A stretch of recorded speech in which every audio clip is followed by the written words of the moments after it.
On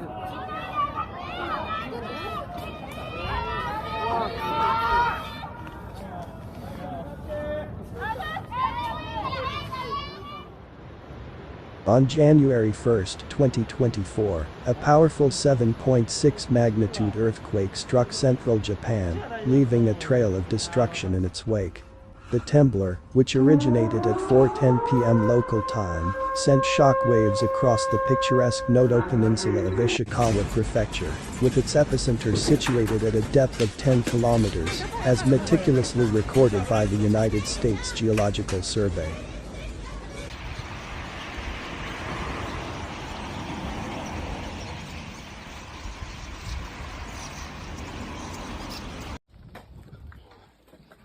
The consequences were swift and devastating, unfolding a tale of collapsed buildings, rampant fires, and the ominous triggering of tsunami alerts, resonating as far away as eastern Russia.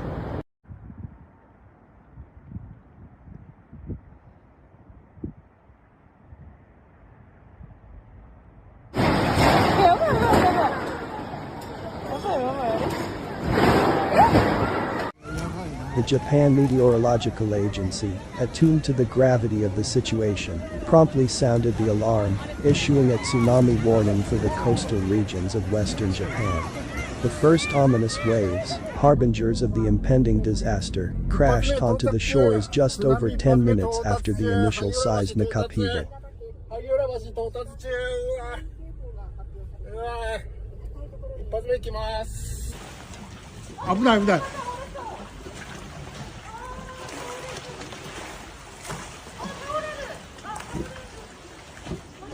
The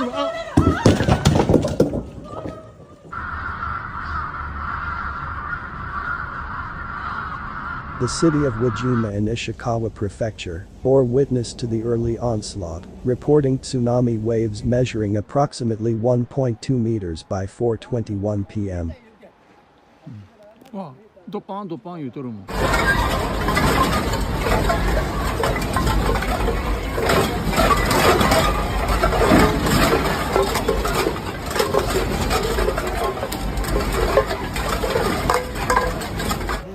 The coastal areas, now facing the dual threat of seismic and tidal calamities, were thrust into a state of emergency.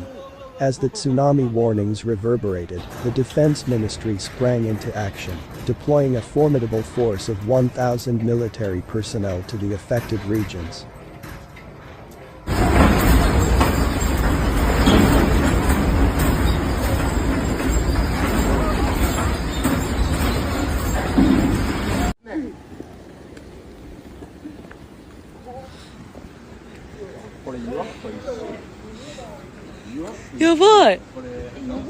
Footage captured the seismic ferocity as cameras trembled violently, mirroring the intensity of waves that mercilessly pounded the coastline.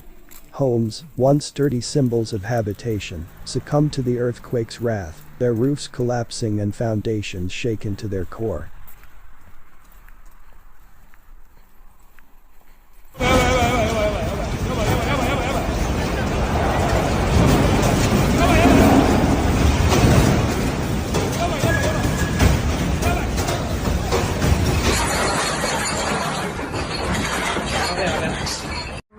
The transportation arteries of Japan, exemplified by the iconic Shinkansen bullet trains, were brought to a standstill.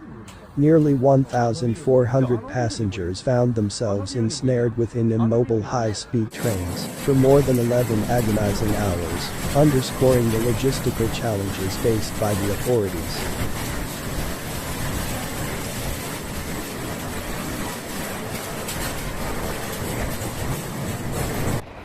The aftermath unfolded like a scene from a dystopian nightmare. Fire erupted in Wajima City, Ishikawa Prefecture, adding an infernal dimension to an already dire situation.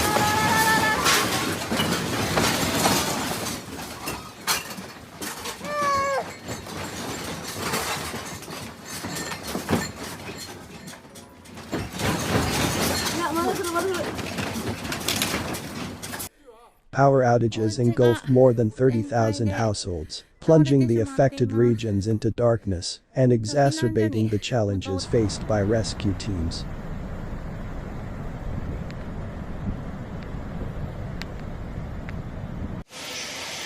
The impact on infrastructure was stark, bullet trains suspended, highways closed, and burst water pipes, further compounding the chaos.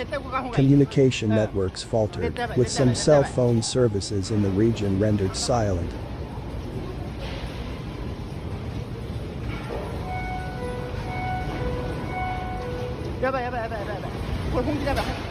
The digital realm became a repository of despair as social media platforms broadcasted the aftermath of the quake. Store aisles were strewn with goods, offering a surreal glimpse into the disarray left in the seismic wake.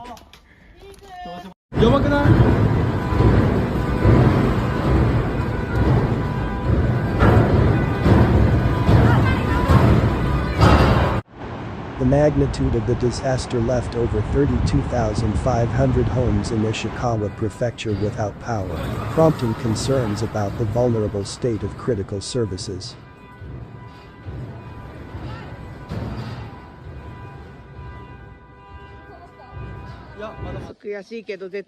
In a rare glimmer of relief, no abnormality was reported at the nuclear plants in the area, averting a potential nuclear crisis amidst the natural catastrophe.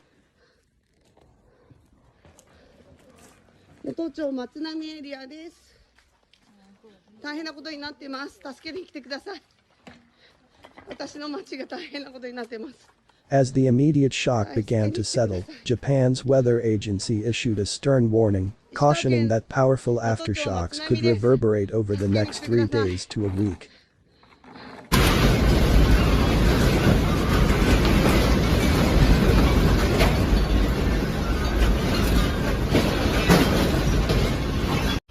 The specter of further building collapses and landslides loomed large, adding a layer of complexity to the already Herculean task of managing the aftermath. Evacuation orders rang out, and citizens sought refuge in stadiums, bracing themselves for an uncertain period away from their homes.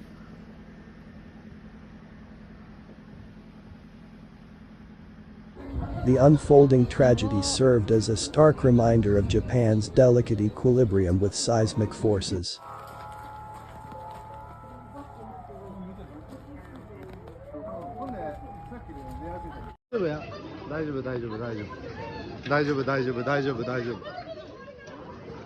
While the nation is no stranger to earthquakes, the magnitude of Monday's tsunami warning harked back to the haunting specter of March 2011, when a major quake and its subsequent tsunami led to nuclear meltdowns, etching a traumatic